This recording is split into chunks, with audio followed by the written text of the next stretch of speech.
Ils ne sont pas juste des joueurs, ils sont le jeu. D'un simple mouvement du poignet, ils peuvent en faire monter ou chuter les actions. Les fonds spéculatifs, les titans de la finance.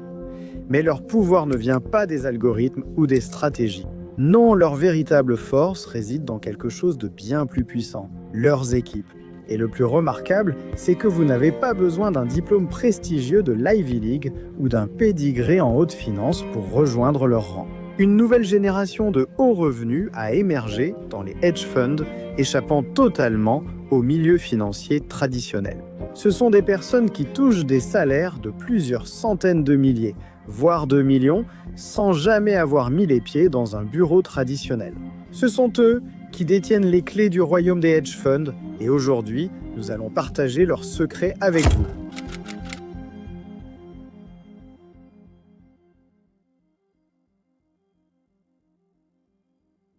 Dans le monde à enjeux élevés des hedge funds, une nouvelle force a émergé et redéfini le paysage. Ce sont les hedge funds multigestionnaires. Nous nous appelons des plateformes multigestionnaires ou des fonds multigestionnaires de portefeuille. En gros, les fonds multigestionnaires de portefeuille, comme nous allouons du capital à de nombreux gestionnaires de portefeuille qui prennent des décisions d'investissement de façon autonome. De cette façon, nous ne dépendons plus d'un seul décideur. Les entreprises traditionnelles produisent des biens grâce à des processus de fabrication impliquant l'approvisionnement, l'acquisition, la production et la distribution. En revanche, les fonds spéculatifs produisent de l'alpha, le rendement excédentaire des investissements par rapport au marché. Et ils y parviennent en exécutant des stratégies d'investissement complexes. Les entreprises traditionnelles mesurent leur production en unités vendues, tandis que les fonds spéculatifs évaluent leur succès via des indicateurs comme l'alpha, obtenu grâce à l'analyse de marché, la stratégie et la gestion des risques. Voici donc Millennium, l'un des plus grands fonds spéculatifs de tous les temps. 64 milliards d'actifs sous gestion, 5600 employés, 330 équipes d'investissement. Ce sont donc toutes de petites équipes avec le même objectif, générer autant d'argent que possible. Oui, les 4 principales stratégies d'investissement sont actions fondamentales, rendement variable, arbitrage action, revenu fixe, matière d'eau première, stratégie quantitative. Donc en gros, tout. Pourquoi ces fonds spéculatifs multigestionnaires sont-ils devenus si dominants? La réponse réside dans leurs avantages comparatifs. Ils offrent de meilleurs rendements ajustés aux risques et des corrélations plus faibles avec l'ensemble de l'univers des fonds spéculatifs. Entre 2019 et mi-2023, les actifs sous gestion ont augmenté de 170 à 370 milliards de dollars dans notre secteur.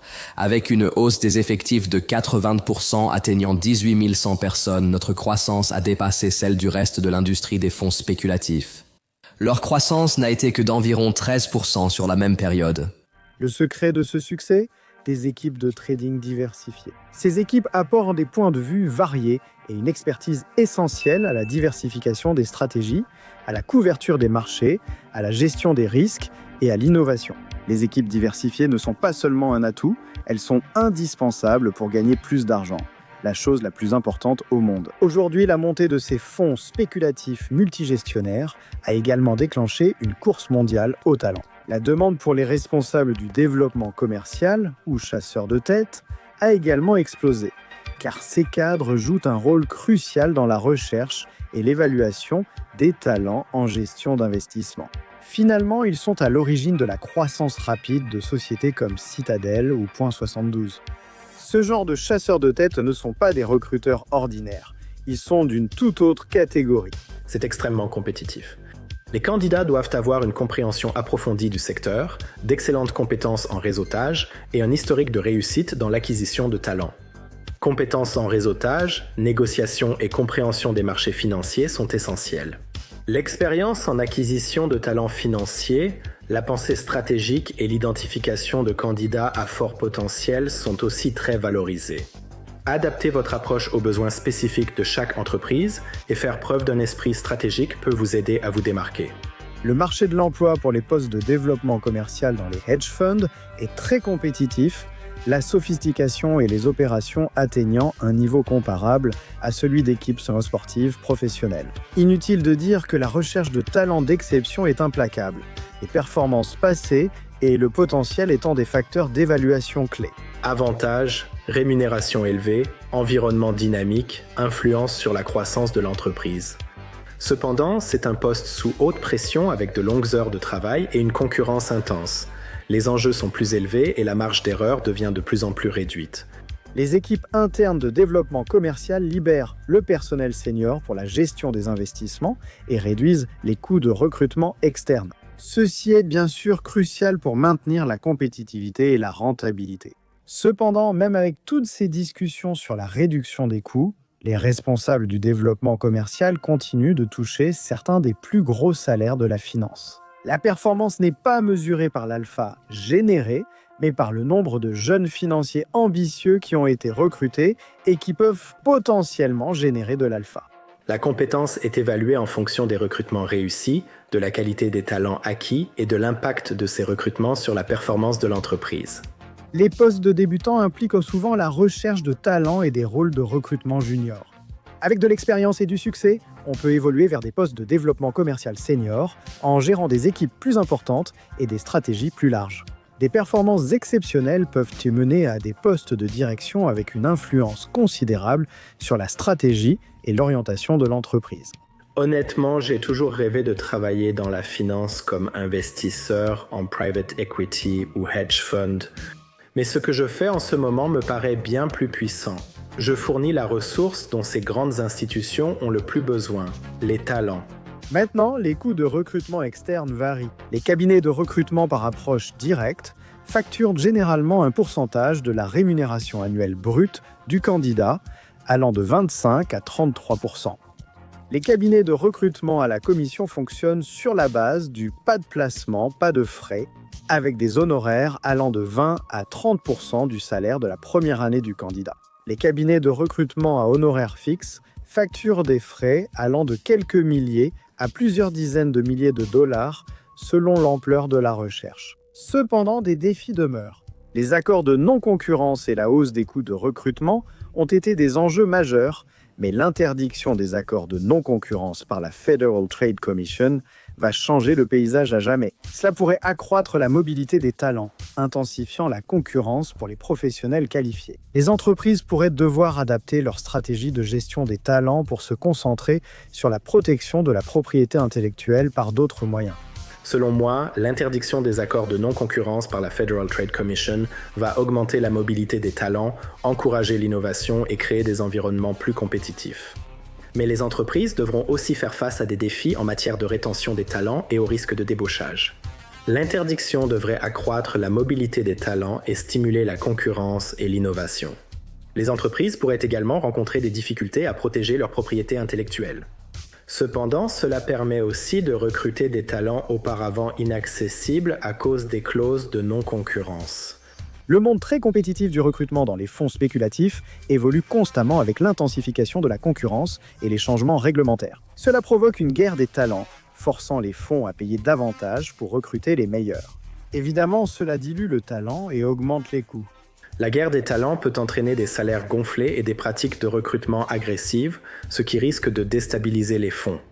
Cela incite aussi les entreprises à innover et à améliorer leur offre de valeur.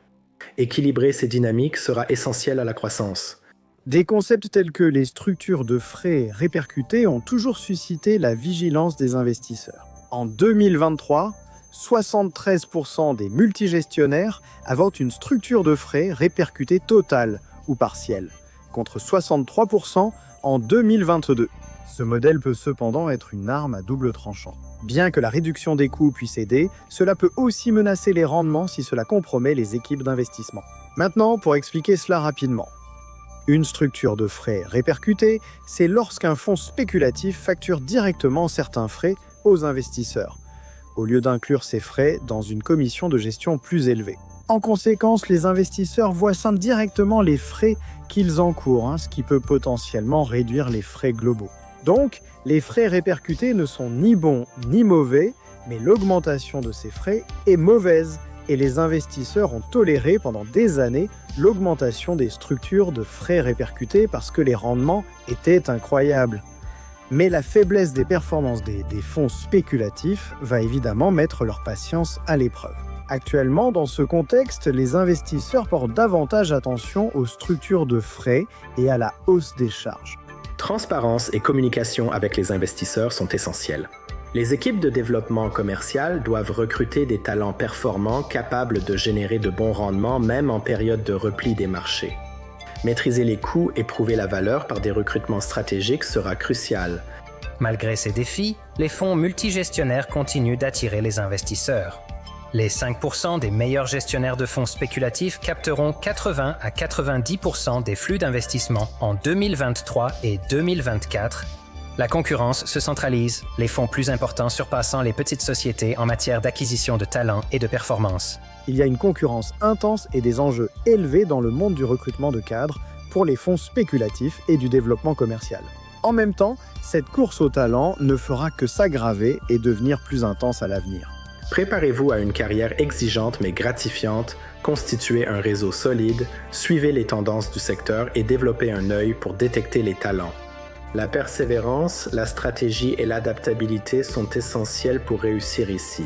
Le monde du recrutement dans les hedge funds sera toujours en évolution. Il y a une concurrence accrue, des changements réglementaires, une bulle de talent persistante, et seuls les plus adaptables, les plus grands requins, prospéreront au final.